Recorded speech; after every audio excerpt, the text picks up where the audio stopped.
Ayun mga pare ko, itatry ni Sir Kaloy ang ating V-Bike S9 sa kanyang pedal assist na binili sa atin ni Sir Jay daw. Sige daw Sir Kaloy. Ayan, so si Papa muna una. Ayan, so this time pedal assist, hindi siya nagtuthrottle. Ayan.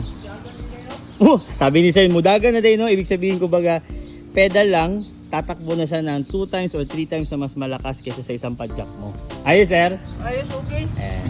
Okay daw kaayo. And bali, ipapakita ko lang kung paano mag-work ang ating pedal assist. Kumbaga sa kahit mahina mong padjak, ayan o. Ayan.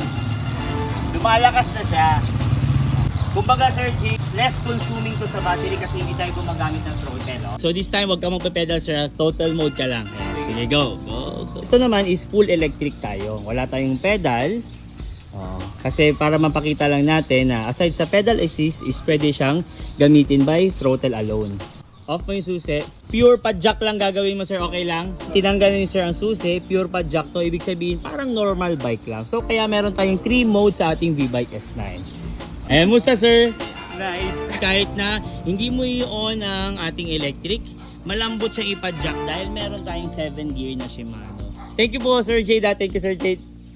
Thank you. Sir Kaloy, thank you kay Sir Kaloy. Giganahan si Papa, makapalit pag yung isa ayan.